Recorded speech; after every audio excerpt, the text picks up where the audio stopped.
House Bill 2096, a bill to amend and reenact sections of the Code of Virginia relating to the creation of the Opportunity Educational Institution. Gentleman Fairfax, Mr. Plum. Speaking of the bill, Mr. Speaker. The gentleman has the floor. Mr. Speaker, ladies and gentlemen of the House, I rise today to ask you to vote against this bill. It's the case that when we get these education matters to the House, we all become a little bit of an expert because, after all, we've been to school and our children go to school and our grandchildren go to school. So that makes us all experts, and we know what we should be doing to improve our schools. But we need to stop sometime and think about why it is that schools in our day were so great and now schools have such a challenge. And I would suggest to you, if you stop and think about the children with whom you started school and the children with whom you finished school, you'll find out that depending on which generation you're in this House, the dropout rate was about 30, 40, 50%. Now we are getting towards universal public education where the dropout rates are 85, where the dropout rates now are down to where we're in the single digits. We're trying now for the first time ever to educate all of our children. And we wonder then why schools have a challenge. Think for a moment why it would be that as we sit here today, about to pass judgment on how local schools divisions are run their school system, that they're having a discussion back home about how much they need to cut their budget. They need to cut their budget to reduce their school budgets, to take away resources. Well, it is the case, Mr. Speaker and ladies and gentlemen of the House, that during this period of time, as we've tried to go to universal public education, our support of public education in the Commonwealth has slipped. Take a look at the constitutional amendment back in '71 that put education in our Constitution. It asked us to set up a set of standards of quality. Look at those standards of quality versus against any school division that you know, and you'll find that a school division, in order to have to operate, it greatly exceeds the standards of quality simply to get the job done. It is the case that we have never recognized in this House or in the other House and in the legislature generally what it really costs to run a school system.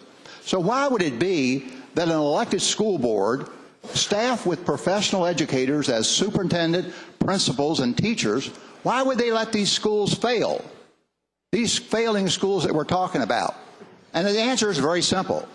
They don't have the resources necessary to make the remediation necessary for the schools to be successful. You take this hotshot thing that we're about to set up here now and move it into a school division to turn around a school that's failing, and I'll tell you what's going to happen right out the box.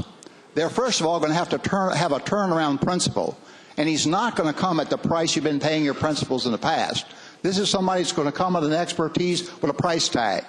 Secondly, the person is going to say to you, you can't get by with the pupil-teacher ratio you now have in your programs.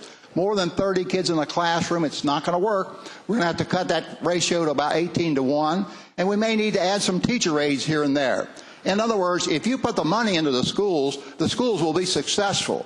School boards want to be successful, principals want them to be successful, and so do teachers. But what we've done is we've strapped our schools with a challenge that they can't meet with the kind of demands that they now have. Beyond understating the staffing levels that are needed in standards of quality, the other thing that has happened as a slow erosion that you need to be aware of, the gentleman from Charlottesville has pointed out already that we're funding our schools now at about the 2008 level. Well, when we adopted the standards of quality, we said the funding level would be 55% state, 45% local in terms of meeting the cost of schools. Know where that is now? 40% state. Our 55% promise to localities is now 40% of the budget. We underwrite 40% of the cost, but now we have the audacity today to sit in here with our expert background and experiences in education and say, we've got a better idea. We're going to spend $600,000 and have somebody to come in and tell you what we can do without the need for the $600,000. We can put that money into funding local schools appropriately, getting the pupil-teacher ratio down, getting the kind of expert help we need in the classroom, and we don't need another school board, and we don't need a super authority coming in and doing it. Mr. Speaker, as we discuss this bill today and as we discuss the budget the next couple of days, I hope we'll recognize that slowly but surely your local school divisions are cutting their budgets now. They've been cutting their budgets the last few years, and it's been because of the erosion in state help. Let's do the right thing, not pass this bill, but put this money back into the budget and let it go to schools who can use it appropriately. Thank you, Mr. Speaker.